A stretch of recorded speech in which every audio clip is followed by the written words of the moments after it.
ఈ నెల 9వ తారీఖు నుంచి రాష్ట్ర ప్రభుత్వం చేపట్టిన మహాలక్ష్మి ఉచిత ప్రయాణం మహిళలకి, ఆడపిల్లలకి, అదేవిధంగా థర్డ్ జెండర్కి టీఎస్ఆర్టీసీ యాజమాన్యం చాలా సక్సెస్ఫుల్గా ఇంప్లిమెంట్ చేయడం జరుగుతుంది.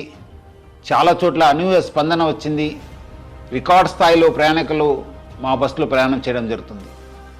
బట్ ఈ ఒక పథకం ఇంప్లిమెంట్ చేయడంలో యాజమాన్యానికి, ముఖ్యంగా మన సిబ్బంది కూడా కొన్ని సమస్యలు తెలియెత్తుతున్నావు. ముఖ్యంగా చాలామంది మహిళలు తక్కువ దూరంకి వెళ్ళే వాళ్ళు కూడా మన ఎక్స్ప్రెస్ బస్సులో ఎక్కి దూర ప్రాంతం వెళ్ళే ప్రయాణికులకి ఇబ్బంది కలిగించే విధంగా ప్రయాణం చేస్తున్నారు. వాళ్ళందరికీ కూడా నా తరఫు నుంచి, యాజమాన్య తరఫు నుంచి కోరుతున్నాను, మీరు తక్కువ దూరంలో వెళ్ళే వాళ్ళైతే వెలుగు బస్సులో ప్రయాణించాలని చెప్పి నేను మరీ కోరుతున్నాను. అదేవిధంగా కొంతమంది మహిళలు స్టేజ్ కాకుండా మధ్యలో, రోడ్ మధ్యలో ఆపడము, లేదంటే ఎక్కడ కావాలో అక్కడ ఆపండి అని చెప్పి అడుగుతున్నారు. దీనివల్ల కూడా చాలా దూర ప్రాంతంలో వెళ్ళే వాళ్ళు కూడా చాలా ఇబ్బంది కలుగుతుంది. స్టేజ్ దగ్గర మాత్రమే మా బస్సు ఆగడం జరుగుతుంది.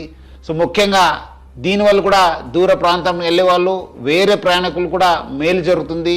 మన కండక్టర్స్కి, డ్రైవర్స్ కూడా బాగా జరుగుతుంది. లేదంటే కొన్ని చోట్ల మనకు చాలా ఇబ్బంది కలుగుతుంది. మన కండక్టర్స్ కూడా చాలా ఇబ్బంది పడుతున్నారు.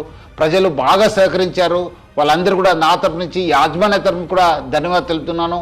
వచ్చే రోజు కూడా ఈ ఒక స్కీమ్ని ఇంప్లిమెంట్ చేయడానికి మహిళలు, ఆడపిల్లలు, థర్డ్ జెండర్ వాళ్ళందరూ కూడా సహకరించాలని చెప్పి నేను మరీ యాజమాన్య తరపు నుంచి అందరు కోరుతూ, మహిళా లోకానికి, ఆడపిల్లలకి, థర్డ్ జెండర్ అందరూ కూడా నేను యాజమాన్య తరపు నుంచి కూడా సహకరించేందుకు పేరుగా ధన్యవాదాలు తెలుపుతున్నాను.